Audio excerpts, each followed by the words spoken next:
channel. This is Nina from the Forgotten Bookshop Girl, and this is another tutorial where I'm working with book pages. And after the last disastrous tutorial where we just had way too much light and I was trying to do some editing to make it less bad, and it was just really horrible. In a way, I just wanted to refilm the whole thing. Anyway, I might be now and then checking on the camera to see if the light is okay, but it's overcast right now, so we should be okay. It's mainly direct sunlight, even though I've got a muslin curtain there. It just seems to be too bright and my phone can't cope with that. Anyway, so what are we going to do today? We are going to make this really cute little, I don't know, like a dot garland, possibly, I don't know. You know, we can think of names.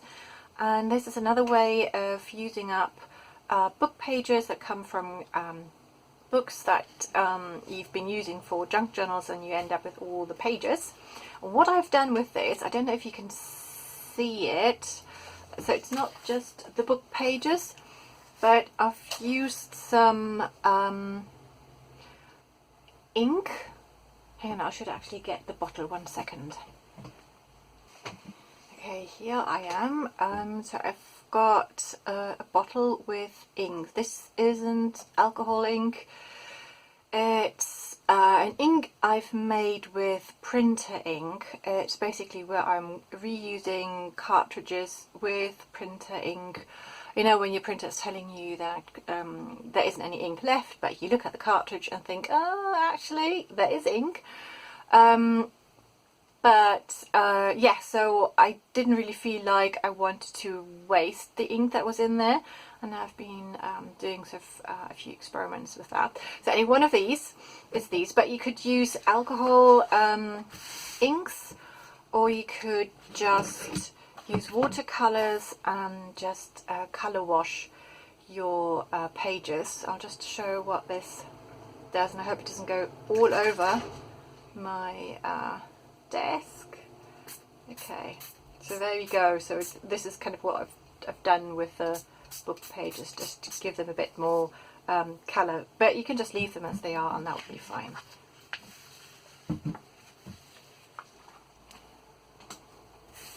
Yeah, and then obviously then I would have to let it dry, but I've sprayed all of these pages that I cut out of a book, and then all you need are these circle punches. I've got 2 sizes, but you can just work with 1 size, but as I had 2 sizes, I thought, hey, you know what, just let's go for it.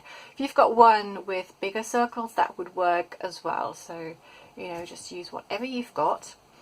And then basically I've just been punching out circles. I've taken the little plastic bit off because I want to be able to see where I'm punching the circle, because once I've done one and I push the paper along, if this was still in there, I wouldn't be able to see if I got a proper circle. And also I want to make sure that I'm making the most of my paper. So I just punch them.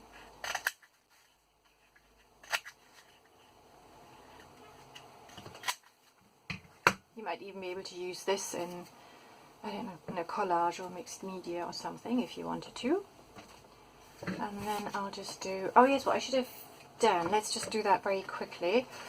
Once I've kind of like punched one, kind of what I call like one strip. This is something you can also do when you're maybe watching TV. Okay, so I've got one strip, and then I just cut this off. Obviously this is the biggest scissors you've got at home tutorial. There, and then I can do the next one. I find that makes it a lot easier to, yeah, just make most of your paper. And with the small holes, you just do exactly the same, like that.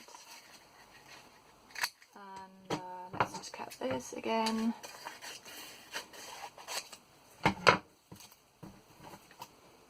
Do a few more of the little circles. Then for the little garland I've just shown you, I've been using my sewing machine, but there's something else we could do. Let me just punch a few more we could get. Something you could do, what I wouldn't really want to do it with the little ones, because I personally would find that far too fiddly, but with these or anything that is slightly bigger, what you could do is find something, maybe not a sewing machine thread, but something that is slightly or definitely thicker. Let's see, I think baker's twine is probably a little bit too thick for this, I would say. If it was something that was thinner, I mean, it does work. Yeah, it looks okay. So what you can do is just sandwich the baker's twine between two of your circles and then just glue it, kind of, if you didn't want to use a sewing machine. So that's one option. But I've been using the sewing machine because even though, let's just get it back, kind of what I find one drawback is that it takes longer, and also that you need two circles for this, whereas if you're using the sewing machine you kind of get more out of your two circles. So with this method you would have to cut double the amount of circles to get the same amount of garland in the end. Right, so the next thing I need to do is get my sewing machine out. Okay, I'll try this now. I have to say I find it really tricky to find a way to position my phone so it can actually film what I'm doing when I'm sewing, because if I've got it from the top, then you just see the top of the sewing machine and you don't really see how I'm sewing this. And I just realized I still need to put the thread, I still need to thread the needle, so I'll pause this for a second, I'll do that, and then we get started.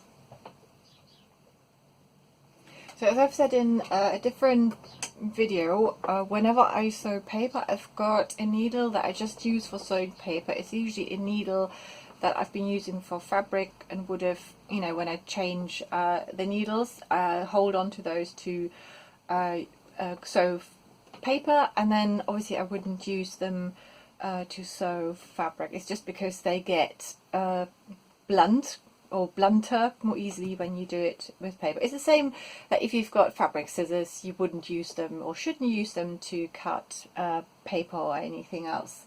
Then I go for a straight stitch. I go for a bigger, for a longer or wider, what do you call it, like stitch, because otherwise if I don't, I feel like I'm kind of more easily, almost like cutting, there are just too many holes in the paper, and also because these are so tiny, you know, you don't want to have too many holes in there. Okay, so the trickiest bit really is to get started, because once you've got started, it's a lot easier to use the threads, the two threads hanging out at the back, to kind of like pull the paper through. So I'll just try the first one. Sometimes the first one will just crumple a little bit. We'll have a look.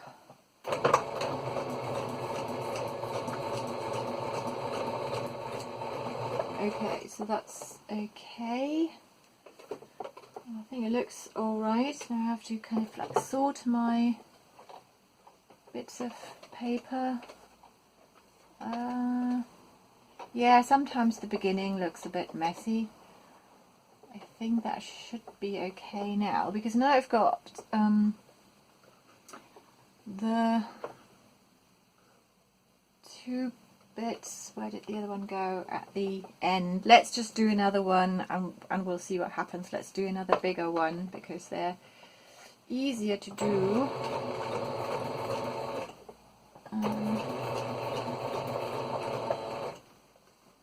go.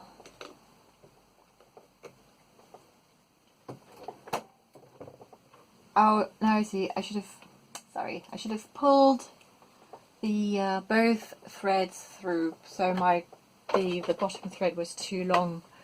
So I'm just wondering what I might do, because that looks quite messy. I might just pull the whole thing through. Sometimes I just use the first circle that goes through as a way to getting all the threads where I want them to be. I hope this makes sense. So and then yeah, there. So those were kind of like my trial and error ones, and let's do these. Okay, so again, now I've got the 2 bits of thread at the back. I can put it through, and when it's kind of like almost through, I put the next one in, and I'll go for a bigger circle. Now I'll feed in the tiny circle, and I try and make the gaps between them not too big, because they're quite small. So it's quite. Let's have a look at the other one. What I've got here. I hope you can see that. Well, maybe, you know, not bigger than this, but all of that works. Okay, I'll just do a few now.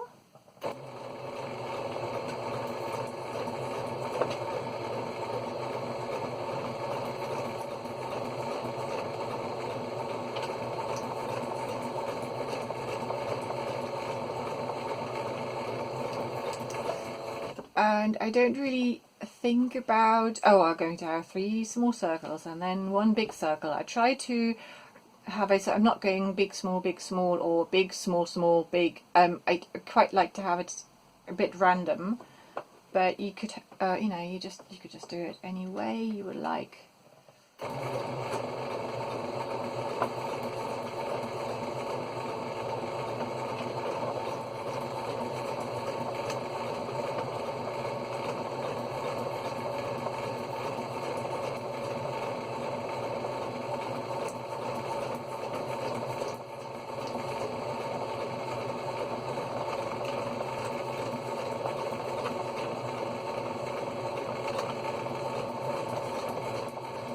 And as always, I'm not really pulling them through. I'm holding on to the thread and kind of more guiding those, you know, guiding it through.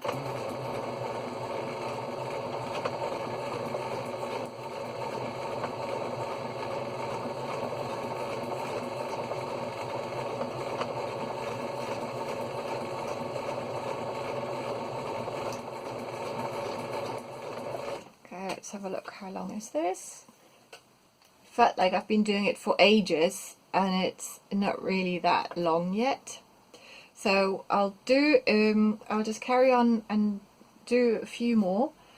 I can actually cut this off. I'll do a few more so that this is a bit longer. And then I'll put the camera back on top of the desk, because then I can, you know, we can have a look at them, and I can show you a few things that I kind of quite like to do with them. Okay, so here we are back. It's obviously a few days later, because I didn't get round to finishing this video earlier. But anyway, I've got the circle bunting garland, whatever you might want to call it, ready. It's quite long, and I have to say I really like it. And these look so cute just when you kind of put them or hang them up on a bookshelf or just any shelf, because I put it out of the way, and also I didn't want it to tangle up, so I just put it on a shelf, and it just looks super cute. So I'll see if I can kind of film that without having to show you all the chaos that is in my home. But however, so that's one idea, just putting it up as a little kind of decoration around your house. Or something else you can do is use it as part of your gift wrap, and then you can of course make any, you know, any sizes. You could just kind of like wrap it around, like just kind of like that. or you could do it, I suppose, in a more traditional way. Let's have a look. You could do it, this is probably a bit long, so I don't know, for a gift wrap you might want something shorter and kind of have it, okay, kind of a bit like you would tie, oh that looks really nice, kind of like tie ribbon around it. Oh my goodness, that looks really nice. I've not tried it before. Kind of like have something like this, and then maybe just, you could either then just maybe some kind of like stick some washi tape here, or I suppose you could tie it and then leave the ends hanging, but I really like this. Also you could do, if it was like pink and you had pink thread sewing it, that would make it even more colourful. I'm definitely going to try and use a different colour thread for the next one. So that's that. And then I've also got another idea of paper that you can use, and this is just the inside of an envelope. Let me just show you what I've done, because I've got, you know, I'm trying to use used envelopes a lot, because it's something that just comes in the mail anyway, and I find it's such a waste to just throw out this huge amount of paper, even if it did go in the recycling. So I'm just holding on to them, and I'm trying to find more and more ways of using them. So what I've done, this is the part of the envelope with the address on. So I find it more well, not really difficult, but with the backs of the envelopes, because one page, you know, one side is white, you can use that to write on, but with the address on it gives you less space, I guess, but you've still got the fantastic pattern. So I glued two envelopes together, and I did that with all the kind of like different colours. You can still see there's the address label, and then I just punched the circles. I did it really quickly, and I used a glue stick, and I think I wasn't careful enough to make sure that the glue was everywhere on the paper, or maybe it dried too quickly, because I have a whole lot where they wouldn't stick together. And the reason why I put them together was so that I would have the pattern on both sides. I mean, you could just do it like this, and then you've got, you know, you've got a pattern on one side, and then it's just kind of like white on the other. But I quite like the idea of having the pattern. So also what you could do, I mean, you could colour wash this, so it would be the black, and then, I don't know, with a yellow or a red or a pink or whatever, play around with the colours. I think I'm definitely going to use a coloured thread, maybe red, with this, because I feel that could look quite nice. I mean, you could use black, that would work quite nicely. It really depends on what you wanted to do with it. But yeah, but I really like this idea. So this is a fabulous way, I think, of creating something really cute, just using paper that would probably go in the recycling, or with the book pages that are left over from, you know, gutting books, and where you're trying to find ways of using them. So I thought that might be an idea, and it's really quick and just really simple. This is also something, oh, the other thing you could do is you could use this, I don't want to say that word yet, you know, end of the year, snow and Christmas, apologies, but you could make like you could have these in your tree, and I think that would look just really nice. And then you could, depending on what colours you're using, you know, you could coordinate that with the rest of all your decorations, and do that. So that's another idea. Or you could do all your gift wrapping like that. So you know, now you've got time to get ready, so it's not all last minute. But anyway, that's it.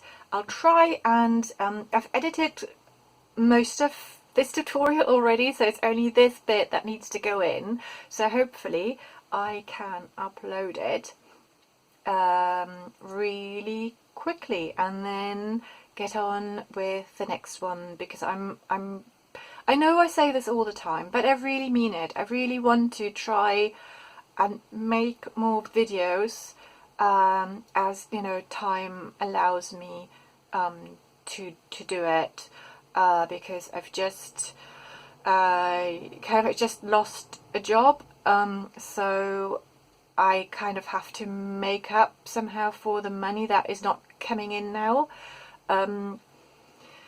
Yeah, so which means that, you know, I don't have as much time to do YouTube content as I would like to, but I still want to do some, so it just happens as it does. So anyway, better stop talking now and get around to editing this.